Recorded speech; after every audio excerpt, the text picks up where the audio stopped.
Good morning student. कल मैं बेटा पढ़ा रही थी ना आपको ऊंचे उठो, तो इसमें आपका एक पैराग्राफ रह गया था, इसको समझो। चाह रहे हम इस धरती को स्वर्ग बनाना, अगर कहीं हो स्वर्ग उसे धरती पर लाना। सूरज चांद चांदनी तारे सब हैं प्रतिपल साथ हमारे, दो कुंभ को रूप सलोना इतने सुंदर बनो के जितना आकर्षण हो। द्वारिका प्रसाद माहेश्वरी इन पंक्तियों के द्वारा आपको बताना चाहते हैं कि हम जिस धरती पर रहते हैं हमें उसे और भी ज़्यादा स्वर्ग बनाना है, क्योंकि इसमें चाह रहे यानी मनुष्य की जो इच्छा है उसमें कहा जा रहा है कि हमें इस धरती को स्वर्ग बनाना है, और अगर इस धरती के अलावा कहीं और जगह स्वर्ग है तो हम उस स्वर्ग को अपनी ही धरती पर लाना चाहते हैं। कहीं स्वर्ग हो तो उसे हम इस धरती पर लाना चाहते हैं। हम अपनी जन्मभूमि अपनी धरती माता को स्वर्ग बनाना चाहते हैं। जिस प्रकार से सूरज चांद चांदनी तारे सब प्रतिपल, ये सारी चीज़ें जो हैं ये हमारे साथ देती हैं हमारी धरती को और ज़्यादा स्वर्ग बनाने के लिए। उसी प्रकार से दो कुंभ को रूप सलोना, कुंभ यानी शरीर को संबोधित किया गया है कि जिस प्रकार से हम अपने शरीर को सुंदर बनाने के लिए उसको सलोना रूप देते हैं आकर्षण करने के लिए, उसी प्रकार से ही हम अपनी धरती माता को और ज़्यादा स्वर्ग बनाने के लिए उस पर जहाँ कहीं भी स्वर्ग हो हम उस स्वर्ग को भी अपनी धरती पर लाना चाहते हैं।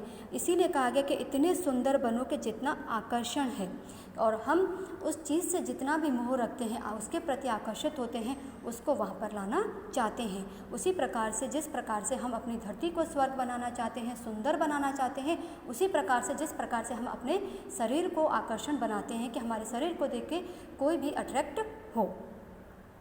इसके बाद में बेटा आपको शब्दार्थ करने हैं।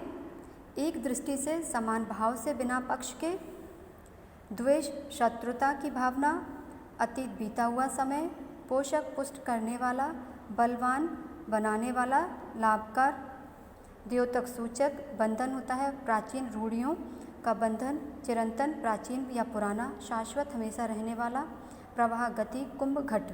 यहाँ शरीर मानव शरीर से तात्पर्य है। उसके बाद में ये मैंने आपको शुद्ध उच्चारण करवा दिए हैं, दोबारा कर सकते हो। दृष्टि, बंधन, धर्म, चिरंतन, द्वेष, शाश्वत, ज्वालाओं, प्रवाह, जीर्ण शीर्ण, परिवर्तन, मृत्यु, स्वर्ग, द्योतक, आकर्षक। उसके बाद लिखेंगे आप बेटा प्रश्नों के उत्तर। प्रस्तुत कविता किस कवि द्वारा रचित है? उत्तर लिखेंगे प्रस्तुत कविता द्वारिका प्रसाद माहेश्वरी द्वारा रचित है। प्रश्न ख, भेदभाव से भरे संसार में हमें कैसे रहना चाहिए? उत्तर, भेदभाव से भरे इस संसार में हमें समानता के भाव से रहना चाहिए। प्रश्न क, कवि ने हमें कितना गति में बनने को कहा है? उत्तर, कवि ने हमें जितना परिवर्तन हो उतना गति में बनने को कहा है।